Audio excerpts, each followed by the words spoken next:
Сәлем достар. Бұл бейнеде мен танымал видеокодектерді салыстырамын. Түпнұсқа ретінде PNG форматындағы 20 секундтық таймлапсты алдым. Себебі таймлапста динамикалық қарқын жерлерде аспан секілді біртекті аудандар да бар. Бұл кодектерге жақсы сынақ болады. Бейне параметрлері 3840-қа 2160 пиксель.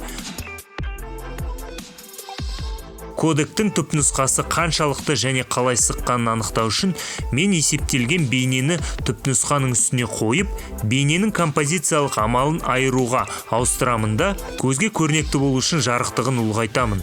Сол жақ төменгі бұрышында бейнені ойнатқан кездегі процессордың жүктелуі көрсетілген. Сонымен бірінші кезекте QuickTime ProRes. Оның 3 түрлі компрессиялық нұсқасын таңдадым. Байқағанымыздай, түпнұсқадан айырмашылық бірден көрінеді. Бірақ, егер біз 200%-ға үлкейтетін болсақ, битрейтердің айырмашылығы орасан зор болса да, 3 нұсқаның бір-бірінен сапа жағынан айырмашылығы шамалы. Келесі кезекте XAVC. Барлық нұсқалардың бейнені қаншалықты қатты сығып, сапасын өзгертетіні көзге бірден байқалады. Градациясы жұмсақ жерлерде баспалдақ тәрізді артефакттар пайда болды. Intra 480 мен 300-дің айырмашылығы көзге байқалмағанмен Long GOP 140-тың компрессиясы екеуіне қарағанда сұрапылырақ екен көрінеді.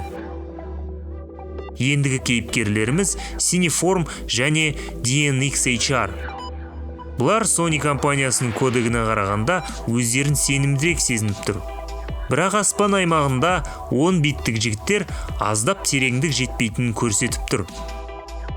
Ал Cineform RGB 12 мен DNxHR 444 өздерін тіпті еркін сезінеді. Себебі биттік тереңдік оларда көбірек.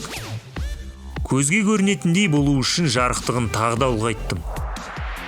Байқағандарыңыздай, басқалардағы секілді баспалдақ жоқ.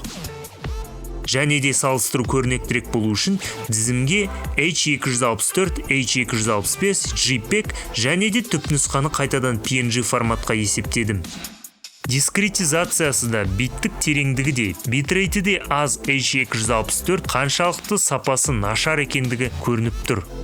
Айта кететін жайт, бұл YouTube-қа салуға арналған қалыпты нұсқамен есептелген. Оған қарағанда H265 өзін сенімдірек сезініп тұр. Әрине, алдыңғы кодектермен салыстыруға келмейді. Дегенмен аз да болса 10 бит және мардымсыз аз битрейт бар. JPEG детализация жағынан өзін өте жақсы көрсетіп тұр. Тек биттік тереңдік түпнұсқаға қарағанда нашарлау градация жұмсақтығын беріп тұр. Амал неше? 8 бит. Және соңғы кейіпкер PNG форматының өзі. Бұл мысалда PNG форматын қайтадан есептеп шықса да, сапаны еш құртпайтыны айқын көрініп тұр. Енді екі салмақ категориясындағы кодектерді бетпе-бет салыстырып көрейік. 1 гигабитке дейінгі категорияда ProRes 422HQ өзінің градациялық және детализациялық ептіліктерімен алға шығып тұрған айқын.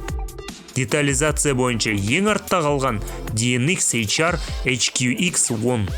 Соған қарағанда HQ, яғни High Quality, соншалықты HQ емес секілді.